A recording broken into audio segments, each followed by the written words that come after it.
Dubai में रहने वाला एक आदमी अपने माता पिता के निधन के बाद इंडिया वापस आ जाता है। अब उनका बंगला खाली हो गया था और वहां पर कोई नहीं रहता था, इसलिए वो अपने बंगले को बेचने का सोचता है।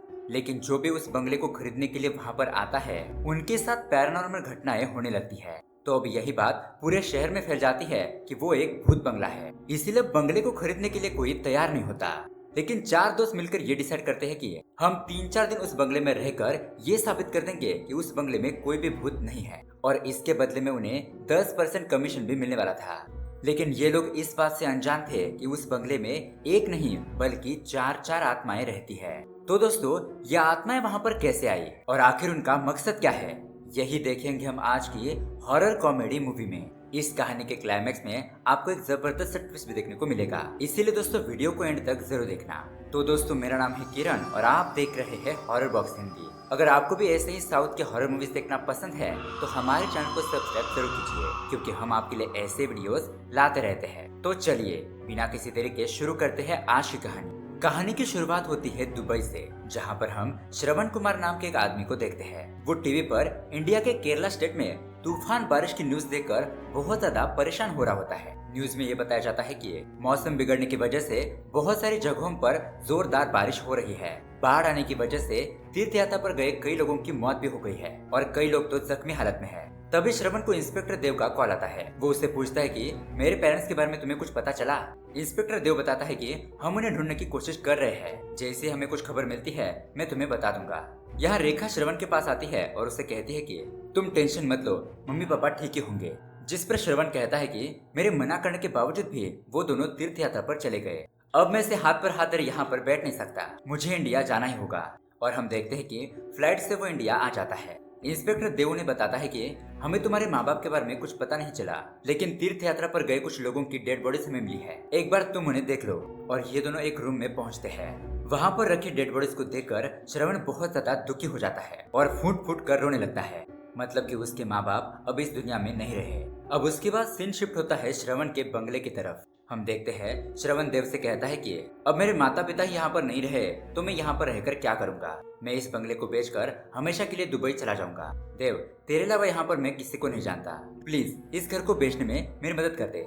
ये घर बेचकर जितने भी पैसे मिलेंगे उससे मैं एक अनाथ आश्रम शुरू करना चाहता हूँ, जिससे कि बूढ़े लोगों की सेवा हो जाएगी। अब उसके अगले सीन में हम उसी घर में एक बहुत ही सुंदर लड़की सौम्या, छोटी बच्ची दक्षता, दादाजी और गिरी नाम के लड़के को देखते हैं, जो कि बहुत ही हंसी खुशी उस घर में रह रहे होते हैं। फिर हम उस छोटी बच्ची दक्षता को देखते हैं। वो अपने कमरे में खेल रही होती है, लेकिन जब वो क्लैप करती है तो उसके कमरे का दरवाजा अपने आप ही खुलने लगता है। यहाँ इस तरफ सौम्या दादाजी से कहती है कि दादाजी, माँ को गए हुए कितने दिन हो गए, वो हमें याद कर रही होगी, आप उन्हें फोन करके यहाँ पर बुला लीजिए ना। दादाजी गुस्से में कहते हैं कि नहीं नहीं, वो अपने बेटे के साथ बहुत ज्यादा खुश होगी। तब सौम्या कहती है कि दादाजी, आपको भैया को ऐसे डांटना नहीं चाहिए था। दादाजी कहते हैं मैंने जो कुछ भी किया वो बिल्कुल भी सही है, मेरा बेटा उसी के लायक है। खैर, अब तभी वहाँ पर दक्षता आती है और सबको बताती है कि मेरे पास एक मैजिक पावर है। मेरे क्लैप करने पर दरवाजा अपने आप ही ओपन हो रहा है। अब वो क्लैप करके दिखाती है, लेकिन इस बार दरवाजा ओपन नहीं होता। तो सब लोग ये देखकर उस पर हंसने लगते हैं, इसीलिए वो नाराज होकर फिर से अपने कमरे में चली जाती है। अब दोबारा से दरवाजा ओपन होता है और वहाँ पर एक खिलौना मिलता है। वो उसे उठा लेती है और अंदर आ जाती है, लेकिन तभी उसे एक बच्चे की आवाज सुनाई देती है। वो बच्चा कहता है कि ये खिलौना मेरा है, और ये आवाज सुनकर दक्षता डर के मारे अलमारी में छुप जाती है। अब एक छोटा बच्चा अलमारी खोलता है और अपना खिलौना लेकर वहाँ से गायब हो जाता है। ये देखकर तो दक्षता बहुत ही जोर जोर से चिल्लाने लगती है। तो उसकी आवाज सुनकर सौम्या वहाँ पर पहुँचती है और उससे पूछती है कि तुम इसे चिल्ला क्यों रही हो। तो दक्षता उसे सारी बात बताती है, लेकिन सौम्या उसकी बातों पर जरा सा भी यकीन नहीं करती और उसे दादाजी के पास जाकर खेलने के लिए कहती है। फिर सौम्या दरवाजा बंद करके फ्रेश अप वगैरह होने के लिए अंदर चली जाती है, लेकिन यहाँ पर हम देखते हैं वो दरवाजा फिर से अपने आप ही ओपन हो जाता है और उस कमरे की लाइट भी अपने आप ही ब्लिंक होने लगती है। फिर सौम्या बाहर आकर आईने में देख रही होती है कि तभी कोई साया उसके पीछे से गुजरता है, और अब ये देखकर वो भी बहुत ज्यादा घबरा जाती है। वो तुरंत ही गिरी के पास जाती है और उसे बताती है कि इस घर में हमारे अलावा भी कोई है। गिरी उसके रूम में आकर देखता है तो उसे वहाँ पर कुछ भी दिखाई नहीं देता, और वो वहाँ से जा ही रहा था कि तभी उसे दरवाजे पर एक अनजान बंदा दिखाई देता है। और यहाँ सौम्या फिर से उस शीशे में किसी आत्मा का चेहरा देखती है।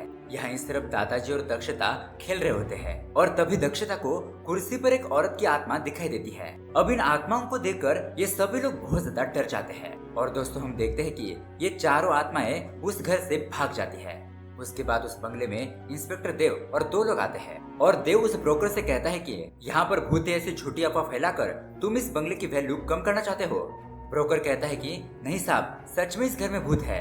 फिर वो कुछ घंटे पहले का सीन बताने लगता है कि यहाँ पर 4 लोग इस घर को देखने के लिए आए थे, लेकिन उन्हें यहाँ पर एक दादाजी, एक छोटी बच्ची और 2 आत्माओं ने बहुत ज्यादा डराया, इसलिए वो ये घर छोड़कर यहाँ से भाग गए। और दोस्तों यहाँ पर हमें पता चलता है कि इस घर में रहने वाले दादाजी, सौम्या, दक्षता और गिरी ये असल में आत्माएं हैं। और शॉकिंग बात तो ये है कि उन्हें भी नहीं पता कि वो लोग मर चुके हैं और आत्माएं बन गए हैं। और ये कैसे पॉसिबल है ये हमें कहानी में आगे पता चलेगा।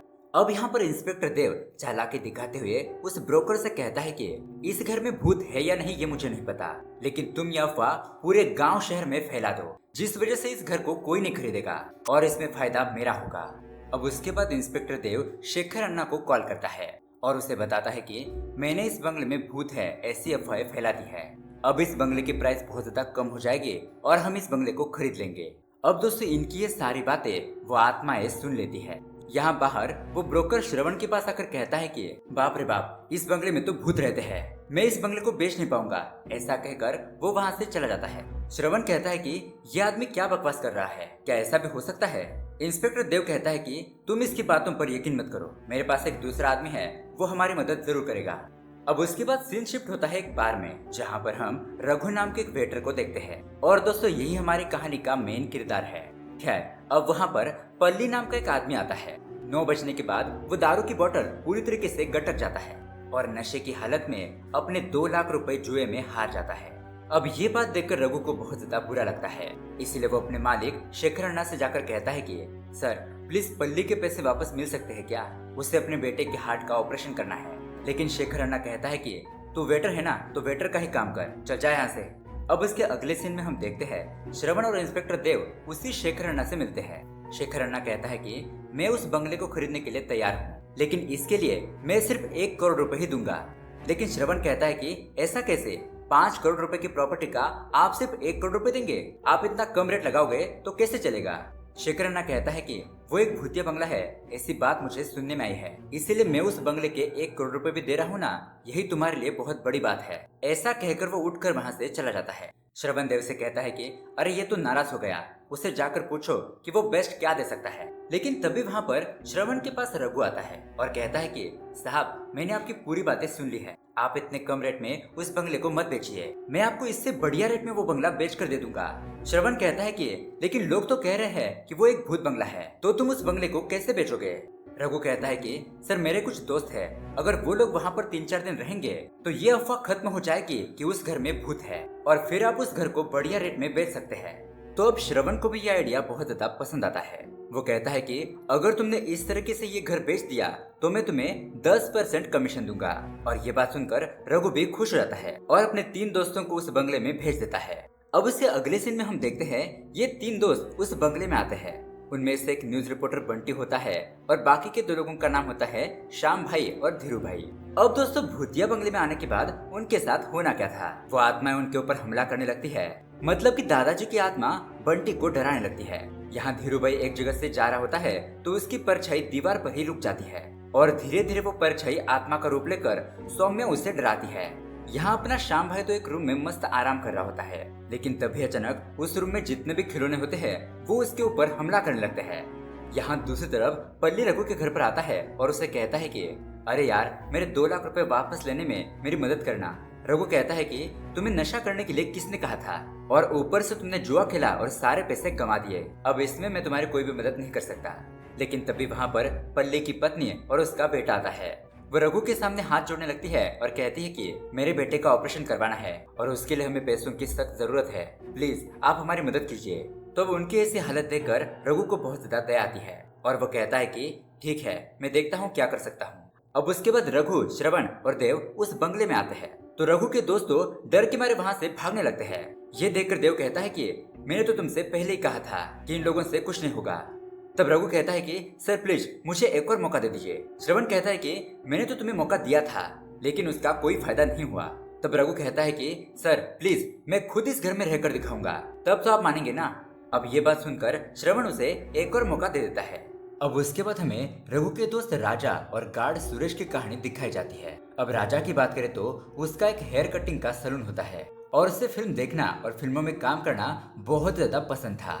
अब ऐसे एक दिन एक आदमी राजा के सैलून पर आता है और राजा की एक्टिंग देखकर उसे कहता है कि वाह बहुत ही बढ़िया, तुम तो बहुत ही बेहतरीन एक्टिंग करते हो यार, तुम यहाँ पर क्या कर रहे हो, तुम्हें तो फिल्मों की दुनिया का सुपरस्टार होना चाहिए, मैं तुम्हें एक सुपरस्टार बना सकता हूँ। अब ऐसी बातें सुनकर भोला राजा उसकी बातों में आ जाता है। तो वह आदमी उसे कहता है कि मैं तुम्हें स्टार तो बना दूंगा, लेकिन इसके लिए 5 लाख रुपए लगेंगे। राजा कहता है कि ये तो बहुत बड़ी अमाउंट है, जिस पर वह आदमी कहता है कि मेगा स्टार बनने के लिए इतना खर्चा तो करना ही पड़ेगा, मैं तुम्हें सीधा ऑडिशन से एक सुपर हिट मूवी का हीरो बना दूंगा। इसलिए राजा अपनी सैलून की दुकान बेचकर 5 लाख रुपए उस आदमी को दे देता है। अब उसके अगले दिन वो आदमी राजा को एक ऑडिशन की लोकेशन पर लेकर जाता है, लेकिन वो आदमी राजा को वहाँ पर अकेला छोड़कर वहाँ से पैसे लेकर भाग जाता है। इसीलिए दोस्तों किसी पर भी आंख मूंद कर भरोसा नहीं करना चाहिए। अब जब ये बात राजा को पता चलती है तो बहुत ज्यादा लेट हो चुका था, सब पैसे जाने के कारण वो अब रास्ते पर आ चुका था। उसके बाद हमें गार्ड सुरेश की कहानी बताई जाती है। हम देखते हैं कि सुरेश नाइट ड्यूटी पर होता है, लेकिन रात को एक कपल एटीएम के अंदर जाकर कांड करके वहां से चला जाता है। उसके बाद वहां पर चोर भी आते हैं और वो एटीएम लूट कर वहां से भाग जाते हैं। इतना सब कुछ होने के बाद भी सुरेश को कुछ भी पता नहीं चलता। अगले दिन पुलिस उसे थाने बुलाकर डांटते हुए कहती है कि ये तुम किस तरह की ड्यूटी कर रहे हो, चोर एटीएम से सारे पैसे लेकर भाग गए, ये देखो तुम्हारा सीसीटीवी फुटेज। और सुरेश ये देखकर बहुत ज्यादा शॉक रह जाता है। अब वो इंस्पेक्टर उसे कहता है कि चोरी हुए वो 10 लाख रुपए तुमने कुछ ही दिनों में नहीं लौटाए तो मैं तुम्हें हमेशा के लिए जेल के अंदर डाल दूंगा। और इंस्पेक्टर इस बात पर गुस्सा होकर सुरेश का एक अंगूठा तोड़ देता है। अब दोस्तों हम प्रेजेंट टाइम में देखते हैं ये सभी लोग अपनी अपनी दुख भरी कहानी रघु को बताते हैं। तो रघु ने कहता है कि देखो अगर मैं जैसा कहता हूँ वैसा ही तुम लोग करोगे तो सब लोगों के हिस्से में 10-10 लाख रुपए आएंगे। अब ये बात सुनकर ये सभी लोग खुश रहते हैं। उसके अगले दिन हम देखते हैं ये चारों दोस्त उस भूतिया बंगले के पास पहुंच जाते हैं, लेकिन वहां अंदर पहले से एक तांत्रिक और एक लड़का मौजूद था जो कि कुछ अनुष्ठान वगैरह कर रहा होता है। वो लड़का बताता है कि यहाँ पर मेरी बहन की आत्मा है और पंडित जी मुझे मेरी बहन की आत्मा से बात करवा देंगे। अब इतने में वहाँ पर श्रवण और देव आ जाते हैं और उसके बाद वो लोग उस पंडित को और उस लड़के को भगा देते हैं। फिर यहाँ पर इंस्पेक्टर देव रघु से कहता है कि तुम्हें क्या सब कुछ खेल लग रहा है, तुम्हारे पहले जो 2 दोस्त यहाँ पर आए थे वो अब तक पागल बनकर बैठे हैं और अब तुम इन लोगों की जिंदगी से खेलना चाहते हो। ये कोई पिकनिक स्पॉट नहीं बल्कि डेथ स्पॉट है। तभी श्रवण कहता है कि देखो रघु ये तुम्हारे लिए लास्ट चांस है, अगर तुम लोग इस बंगले में 3 दिन रहकर दिखाओगे तो मैं तुम लोगों को 10% क्या 20% भी पैसे दे दूंगा, लेकिन काम हो जाना चाहिए। ऐसा कहकर वो वहाँ से चला जाता है। अब यहाँ पर राजा, पल्ली और सुरेश ये भूतों की बात सुनकर बहुत ज्यादा घबरा जाते हैं और अपनी जान बचाते हुए उस घर से जाने लगते हैं। लेकिन रघु ने रोकने के लिए मोटिवेट करते हुए कहता है कि देखो दोस्तों यहाँ पर हमें सिर्फ 3 दिन ही रुकना है, ये भूत वूत कुछ नहीं होता, तुम लोग डरो मत। जरा सोचो 3 दिन के बाद तुम्हारे पास बहुत सारे पैसे होंगे और उन पैसों से तुम अपनी परेशानियां दूर कर सकते हो। कीड़े मकोड़ों की तरह जीने से अच्छा है एक बार इस घर में हिम्मत करके रह लेते हैं, फिर हमें पैसों के लिए इधर उधर भटकना नहीं पड़ेगा। अब रघु की ये सारी बातें सुनकर ये सभी लोग बहुत ज्यादा मोटिवेट हो जाते हैं और इस बंगले में रुकने के लिए भी मान जाते हैं। अब उसके बाद रघु फ्रेश होने के लिए अंदर जाता है, लेकिन यहाँ पर वो अपने आप से कहता है कि मैंने उन लोगों को तो समझा दिया लेकिन मुझे कौन समझाएगा, मुझे भी बहुत ज्यादा डर लग रहा है। खैर अब उसके बाद हम देखते हैं ये सभी लोग हॉल में बैठे होते हैं। तभी वहाँ पर चुड़ैल के चीखने की आवाज आती है जिसे सुनकर रघु बहुत ज्यादा डर जाता है। लेकिन दोस्तों ये तो बस राजा के फोन की रिंगटोन थी। अब ये देखकर सुरेश उसे कहता है कि क्या रघु तुम इतनी सी बात पर डर गए, हम तो तुम्हारे भरोसे यहाँ पर रुके हैं, अगर तुम ही इतना डर जाओगे तो हमारा क्या होगा। रघु कहता है कि अरे मुझे वैसे डर नहीं लगता, लेकिन मेरे दिल पर बहुत बड़ी चोट लग गई है इसलिए मैं थोड़ा घबराता हूँ। और इसी तरह रघु यहाँ पर अपनी कहानी बताने लगता है। यहाँ पर हमें पता चलता है कि रघु कामिनी नाम की एक लड़की से प्यार करता था और कामिनी भी उससे प्यार करती थी, लेकिन कामिनी की बड़ी बहन की अब तक शादी नहीं हुई थी, इसलिए अब कामिनी भी शादी नहीं कर सकती। तो रघु उसकी बड़ी बहन की शादी करवा देता है और उसके भाई को एक जिम में ट्रेनर की जॉब दिलवा देता है। अब ये सब कुछ करने के बाद उन दोनों की शादी 4 दिन के बाद तय होती है। लेकिन दोस्तों उसके अगले ही दिन कामिनी दूध वाले के साथ भाग जाती है और ये सदमा रघु को बर्दाश्त नहीं होता, जिससे कि उसके दिल पर बहुत ज्यादा प्रेशर आता है और इसीलिए वो अब छोटी छोटी बातों पर बहुत ज्यादा घबरा जाता है। अब यहाँ हम फिर से प्रेजेंट में आते हैं। अब उसके कुछ देर बाद हम देखते हैं कि सौम्या की आत्मा रघु को डराने की कोशिश करती है लेकिन रघु डरने की बजाय उल्टा उसे देखकर हंसने लगता है, क्योंकि दोस्तों रघु को डॉक्टर ने कहा था कि जब भी तुम्हें डर लगे तो तुम्हें उसका उल्टा करना है, यानी कि डर लगने पर हंसना है और जब हंसी आए तब रोना है। और यहाँ पर रघु का ऐसा अजीब बर्ताव देखकर सौम्या की आत्मा वहाँ से चली जाती है। यहाँ इस तरफ दादाजी की आत्मा गार्ड सुरेश को डराने की कोशिश करती है, लेकिन वो तो सीधा उन्हें इग्नोर ही कर देता है। दरअसल दोस्तों यहाँ पर हमें ये बात पता चलती है कि सुरेश के कान में जब तक वो मशीन है तब तक ही उसे सुनाई देता है, और शाम के 7 बजने के बाद उसे कुछ भी दिखाई नहीं देता। इसलिए दोस्तों वो इन आत्माओं को देख नहीं पा रहा था, तो ऑब्वियसली बात है उससे डर भी नहीं लगेगा। यहाँ इस तरफ गिरी की आत्मा राजा को डराने लगती है और इस घर को छोड़कर यहाँ से जाने के लिए कहती है, लेकिन राजा तो गिरी के सामने अपना नाटक करके दिखाने लगता है और ये सब कुछ देखकर गिरी की आत्मा भी वहाँ से गायब हो जाती है। खैर अब उसके बाद हम देखते हैं कि ये सभी लोग हॉल में बैठे होते हैं। तभी वहाँ पर वो चारों आत्माएं आती है और उन्हें धमकाते हुए कहती है कि जल्दी से जल्दी इस घर को छोड़कर तुम लोग चले जाओ, वरना तुम लोग एक एक करके मारे जाओगे। लेकिन दोस्तों फिर भी ये चारों दोस्त उन आत्माओं की बात नहीं सुनते, तो अब ये आत्माएं वहाँ से गायब हो जाती है। अब यहाँ दूसरी तरफ हम देखते हैं कि शेखर अन्ना और उसके कुछ साथी लोग आपस में बात कर रहे होते हैं कि अगर वो लोग 2 दिन के लिए वहाँ पर रुक गए तो उस बंगले से हमें हाथ धोना पड़ेगा, इसलिए हमें ही उन्हें डराने के लिए कुछ ना कुछ तो करना ही होगा। अब ये लोग जानबूझकर उन लोगों को डराने के लिए भूत बनकर 2 लोगों को वहाँ पर भेज देते हैं। अब दोस्तों ये दोनों उस बंगले में भूत बनकर तो आ जाते हैं, लेकिन यहाँ पर असली भूतों को देखकर वो तो डर के मारे वहाँ से भाग जाते हैं। अब दोस्तों उसके बाद हम देखते हैं कि आज होता है तीसरा दिन। ये सभी लोग बैठकर दारू पीने के बारे में सोच रहे होते हैं, लेकिन पल्ली कहता है कि मैं दारू नहीं पीऊंगा, और वो अपने आप को कुर्सी से बांधने के लिए कहता है ताकि वो अपने ऊपर का कंट्रोल खो न दे। इसलिए राजा उसे उस कुर्सी से बांध देता है, लेकिन तभी वहाँ पर वो आत्माएं आ जाती है और पल्ली को हवा में उछाल देती है। यहाँ गिरी की आत्मा सुरेश के अंदर आती है और वो एक रॉड लेकर पल्ली को मारने की कोशिश करता है। रवि उस घर से भागने के लिए घर का दरवाजा ओपन करने की कोशिश करता है, लेकिन वो दरवाजा लॉक हो गया था और इसीलिए ये लोग बाहर भी भाग नहीं पा रहे थे। लेकिन तभी हम देखते हैं कि अचानक वहाँ पर रघु की बहन दादी को लेकर आ जाती है, और दोस्तों दादी को देखकर ये सभी आत्माएं शांत हो जाती है। रघु कहता है कि दादी आप इनकी तरफ मत जाओ, ये लोग भूत है। लेकिन दादी तो उनके पास जाती है और उन्हें देखकर बहुत ज्यादा खुश होती है। और दोस्तों यहाँ पर आता है बहुत बड़ा ट्विस्ट। अब कहानी थोड़े फ्लैशबैक में जाती है और यहाँ पर हम श्रवण और उसके माता पिता को देखते हैं। ये लोग अपने घर में बहुत ही अच्छी तरीके से रह रहे होते हैं, लेकिन श्रवण एक दिन कहता है कि पिताजी मुझे नौकरी करने के लिए दुबई जाना होगा। लेकिन उसके पिताजी कहते हैं कि बेटा हमारे इंडिया में रहकर तुम अपना कुछ बिजनेस स्टार्ट करो, अगर तुम चले गए तो तुम्हारे बिना हम इतने बड़े घर में कैसे रहेंगे। लेकिन श्रवण उनकी बात नहीं मानता, वो जॉब या फिर बिजनेस करने के लिए दुबई चला जाता है। लेकिन दोस्तों श्रवण वहाँ से एक बार भी अपने माता पिता को कॉल नहीं करता। वो इतने साल दुबई में रुकता है, लेकिन साल में एक बार भी अपने माता पिता से मिलने नहीं आता। अब ये देखकर उसके माता पिता बहुत ज्यादा दुखी हो जाते हैं और यहाँ पर वो इतने बड़े घर में अकेले पड़ जाते हैं। इसीलिए वो दोनों सौम्या नाम की एक लड़की को गोद लेते हैं और उसके बाद सौम्या बहुत ही हंसी खुशी वहाँ पर बड़ी हो जाती है। सौम्या भी उन दोनों का बहुत ही अच्छी तरीके से ख्याल रखती है। लेकिन अचानक एक दिन सौम्या दक्षता और गिरी को अपने साथ लेकर इस घर में आ जाती है और कहती है कि इन लोगों को भी मदद की जरूरत है। तो दादाजी ठीक है ऐसा कहकर उन्हें भी अपने घर पर रहने की परमिशन दे देते हैं। और दोस्तों इस तरीके से ये सब लोग मिलकर उस घर में प्यार से रहने लगते हैं। लेकिन अचानक एक दिन बिजनेस में लॉस होने की वजह से श्रवण इंडिया वापस आ जाता है और नुकसान की भरपाई करने के लिए अपने पिताजी से इस घर को बेचने के लिए कहता है, ताकि उससे जो पैसे मिलेंगे उससे वो अपना बिजनेस फिर से स्टार्ट करेगा। लेकिन दादाजी उसे डांटते हुए कहते हैं कि मैंने तुम्हें इंडिया में ही रहकर अपना बिजनेस शुरू करने के लिए कहा था, लेकिन तुमने मेरी बात नहीं मानी। दुबई जाने के बाद तुम्हें हमारी एक बार भी याद नहीं आई। इतना ही नहीं, तुमने हमें एक बार भी कॉल भी नहीं किया और ना ही हमारा कॉल उठाया। दादाजी आगे कहते हैं कि तुम्हारे जाने के बाद इन्हीं लोगों ने हमारा ख्याल रखा, इसलिए मैं अपनी सारी प्रॉपर्टी सौम्या के नाम पर कर दूंगा, क्योंकि तुम एक मतलबी इंसान हो। तुम अब मुसीबत में हो तब तुम हमारे पास आए हो, इसलिए मैं तुम्हारी मदद नहीं करूंगा।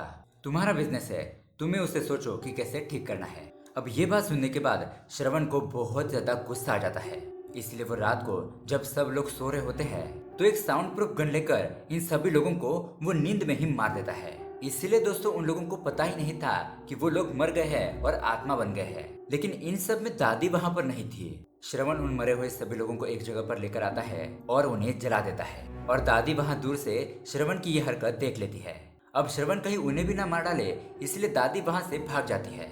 अब दोस्तों यहाँ प्रेजेंट में इन लोगों की कहानी सुनकर रघु और उसके दोस्तों को भी बुरा लगता है। रघु कहता है कि श्रवण ने ये बहुत ही गलत काम किया, इसकी उसे सजा मिलनी ही चाहिए। यहाँ दूसरी तरफ हम देखते हैं कि इंस्पेक्टर देव श्रवण की माँ की फाइल दिखाकर श्रवण से कहता है कि तुम इतने ज्यादा कमीने हो, ये मुझे आज पता चला। तुम्हारी माँ बेहोश होकर रघु के घर के बाहर गिर गई थी और तब रघु ने ही तुम्हारी माँ का ख्याल रखा। दादी को भूलने की बीमारी थी, इसलिए वो पिछला सब कुछ भूल गई थी और उसके परिवार वाले जब तक यहाँ पर नहीं आते तब तक रघु ने उसे अपने घर पर रखा होता है। अब दोस्तों उसके बाद हम देखते हैं श्रवण और शेखर अन्ना उस बंगले में पहुंच जाते हैं। श्रवण उन सभी लोगों को पकड़कर उन्हें मारने के लिए कहता है, लेकिन तभी सौम्या की आत्मा यहाँ पर आकर सब कुछ रोक देती है और वो सारे हथियार उन गुंडों के शरीर की तरफ करती है ताकि जैसे ये लोग वार करे तब खुद ही मर जाए। और दोस्तों अगले ही पल जैसे ही टाइम स्टार्ट होता है तो शेखर अन्ना और उसके कुछ गुंडे खुद को ही मार डालते हैं। और अब यहाँ पर श्रवण अपने सामने उन सारी आत्माओं को देख पाता है और उसे सारी बातें याद आती है कि उसने इन लोगों को कैसे मारा था। इसलिए वो वहाँ से भागने लगता है, लेकिन ये आत्माएं उसे भागने नहीं देती और आखिरकार सौम्या की आत्मा श्रवण को जान से मार देती है। और दोस्तों इसी के साथ ये कहानी यहीं पर एंड हो जाती है। तो दोस्तों ये कहानी आपको कैसी लगी हमें कमेंट करके जरूर बताइएगा। साथ ही ऐसे ही हॉरर कॉमेडी मूवी देखने के लिए हमारे चैनल को सब्सक्राइब जरूर कीजिए। मिलते हैं अगली वीडियो में। Thanks for watching.